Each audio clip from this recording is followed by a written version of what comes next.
فالعاقبة للمتقين والصلاة والسلام على سيد الأنبياء والمرسلين أما بعد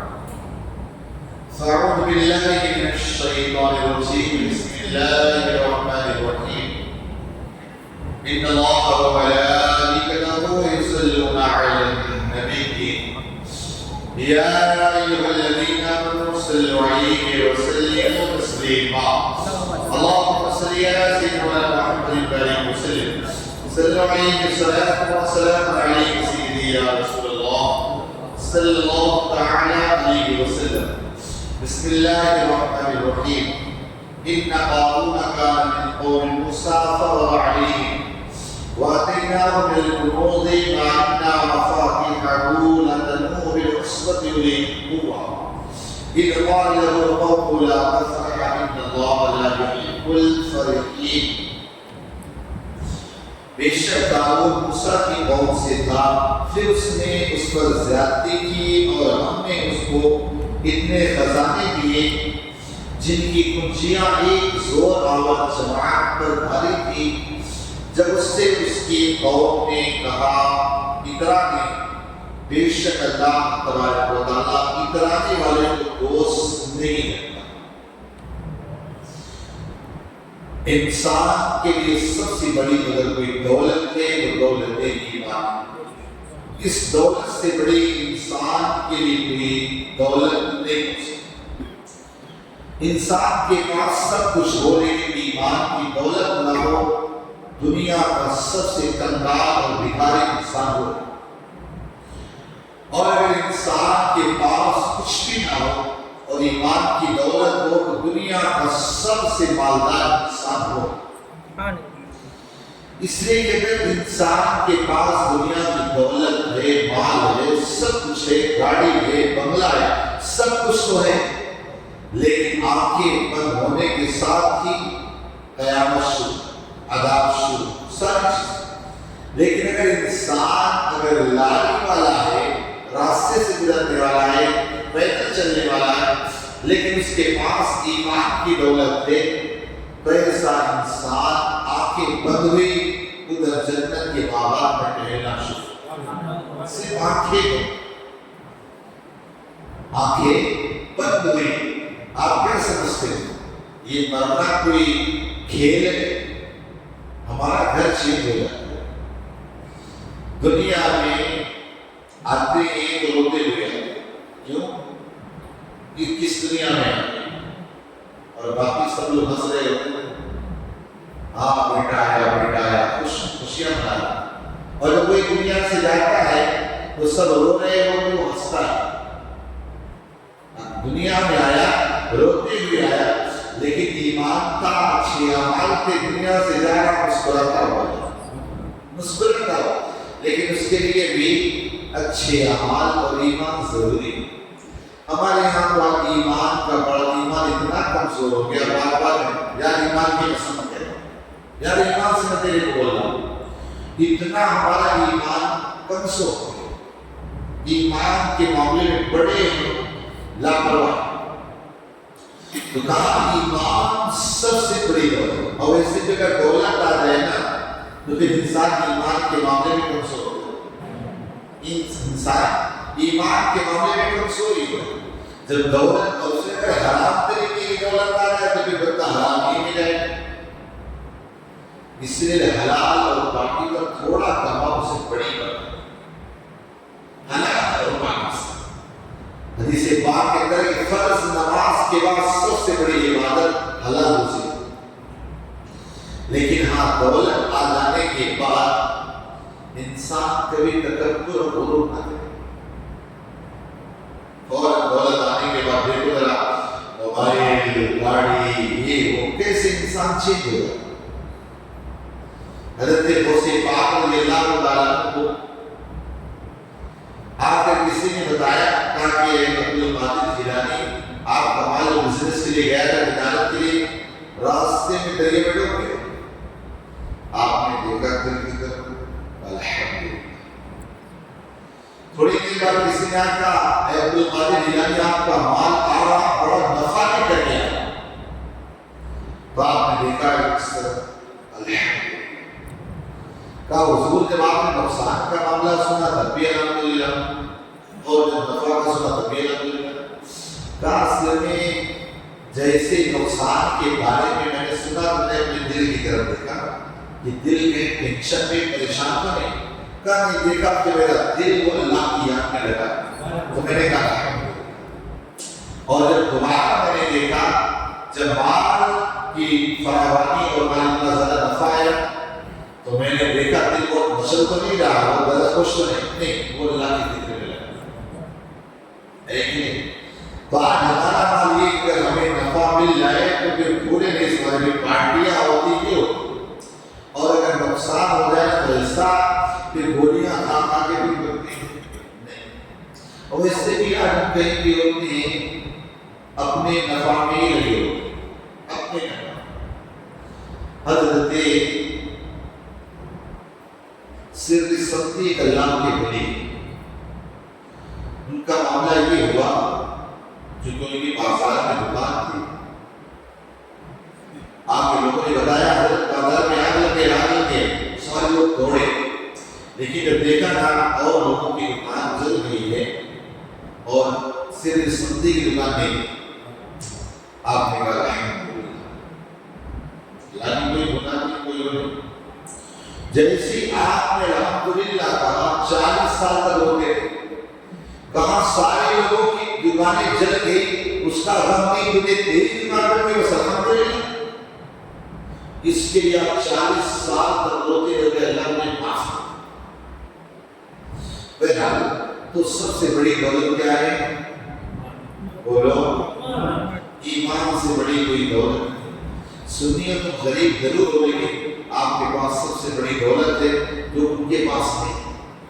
ان کے پاس سعودی سے ریال آ جاتا ہے وہاں سے آ جاتا ہے سمجھے اس لیے کہیں بھی کچھ آپ پریشان ہونے کی ضرورت نہیں سب سے بڑی دولت کہیں بھی اگر ٹپک پہ انتقال ہو گئے نا ٹینشن نہیں لیکن دولت سب کچھ ہے ایمان نہیں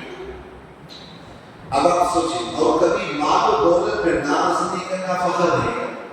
اب اس آیت کریمہ میں جو قارون سنتے رہتے ہیں آپ اس کے بارے میں سنو قارون کون تھا قارون یہ حضرت موسیٰ علیہ السلام کے چچا کا بیٹا موسیٰ علیہ السلام کے سگے چچا کا بیٹا بہت غریب انسان بہت غریب تھا اور بڑا خوبصورت پسینہ جو ہینڈسم اسی وجہ سے اس کی خوبصورتی کی وجہ سے اس کو منور کہتے ہیں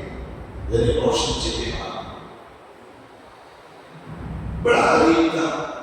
موسیٰ علیہ السلام کو ترس آیا آپ نے اسے سونا بنانا سکھا دیا اسے سونا بنانا سکھا دیا کوئی چیز ہوتی نا اس کو چاہتا کس طرح سونا بنا جب سونا بنانا شروع کیا اتنا اور اس کے بعد دولت آئی اتنی دولت آئی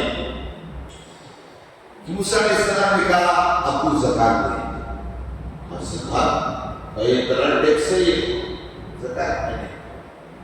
دیکھ ابھی تک اچھا تھا بنی اسرائیل کا بندہ ایمان والا بندہ سب کچھ تھا موسیٰ علیہ السلام کے شانہ بشانہ چلنے والا لیکن موسیٰ علیہ السلام نے ہنر کیا سکھا دیا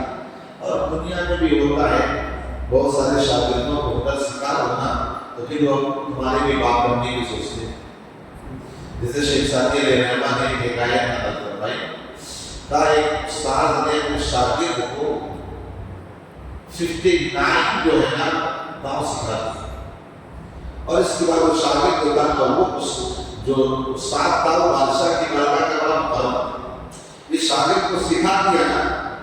شاگرد آ کے ارے وہ کیا ہے ان سے زیادہ نہیں ہوگی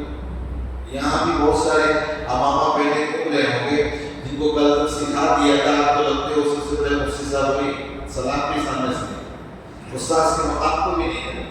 کہ جس استاد نے چلنا سکھایا تو اس استاد کو سلام کرنے میں شرف ہے جن کو کل تک پڑھایا الف با سے شروع کیا ان کو پڑھایا اور اس کے بعد آج ان کا عقلی کے بھی ایسے دیکھے میں ہاتھ جھمانے کا میں شوقین ہوں اس کو نہیں لیکن ایسے لیکن وہ اپنے حلتے کرے ایسے کرے جیسے پہچان دے یہ پڑھے لکھو رہا تو ظاہر سی بات ہے شاگرد ایسا جو دنیا دار کرے گئے تو بادشاہ کو جا کے اس طرح الٹا سیدھا لگاتا رہتا. تو اس کے بعد استاد نے 59 گاؤں سے ایک گراؤنڈ نہیں سکھایا, کشتی کرتے.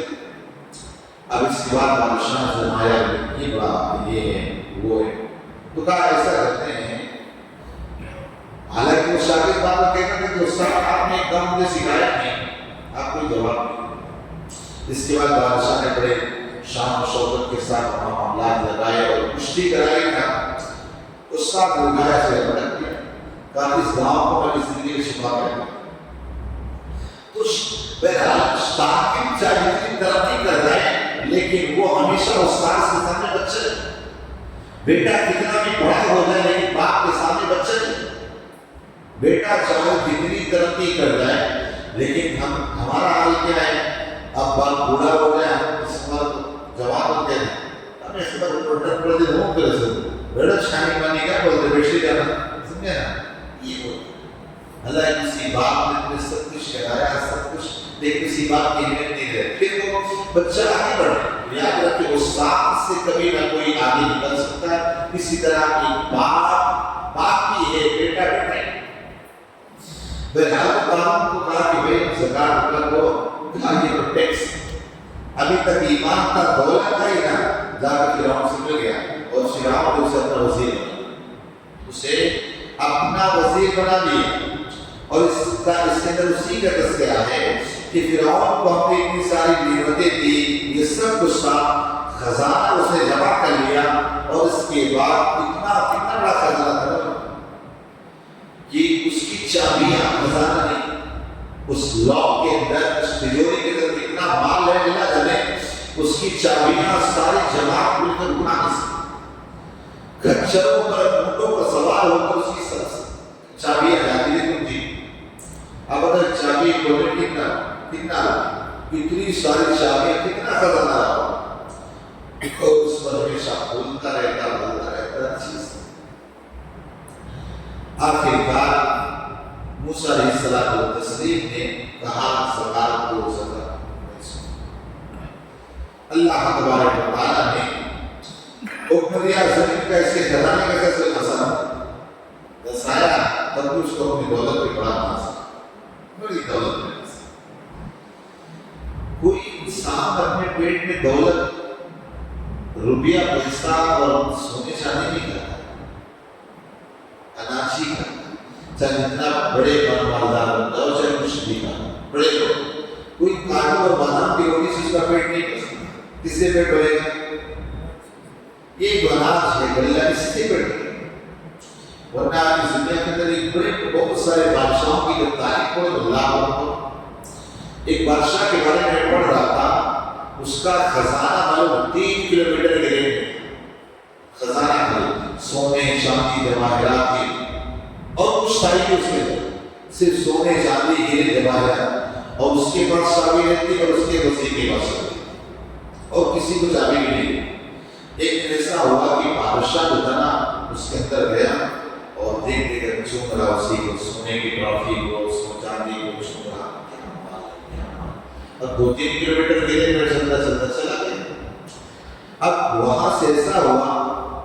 کہ وزیر جو ہے نا وہاں سے گزر ہوتا نا دروازہ کھلا ہے, کہا میں کل آیا تو بھول گیا لگا, ڈر گیا ہے فٹ کر کے دروازہ. اچھا اب جب بادشاہ آیا پورا کام کے ٹائم دے کے دیکھ دروازہ بند کیا ہوتا اور ادھر تو دروازہ کھلتا نہیں تھا اور کسی کا گمان بھی نہیں. بادشاہ آ گیا پھر باہر سے تالا لگا ہوا. بادشاہ یہاں تڑپتا رہا اور ایک سونے کو اس پر لکھ دیا, کہا اے انسان تیرا پیٹ سونا چاہتی نہیں بلکہ تیرا پیٹ اناج اور غلہ ہی کوئی تڑپ کر کے بھر. تو بہرحال دولت مال ان سب کے پیچھے دوڑنے سے اچھا ہے اپنے حساب سے محنت کرو, اللہ کچھ کرو, اللہ تعالیٰ بہتر فرمانے والا. تب خانقاہوں جو ہے نا اترانے لگا, گھمنڈ کرنے لگا, تو اللہ نے فرمایا کہ ایسے گھمنڈ کرنے والے اترانے والے اللہ کو پسند نہیں. کبھی بھی انسان کو اپنے حسن پہ, اپنی باڈی پہ, اپنے مال و دولت پہ کسی پر ناز گھمنڈ کرنا نہیں. آج مان لو صحت ہے, پڑھ کے چل رہا, کل رہی جانتا ہے ویسی بھی بیماریاں چل گئی، پتہ نہیں آدھی رات میں ڈائبٹیز ہو جائے، شوگر بی پی پتہ نہیں کیا ہو جائے، صبح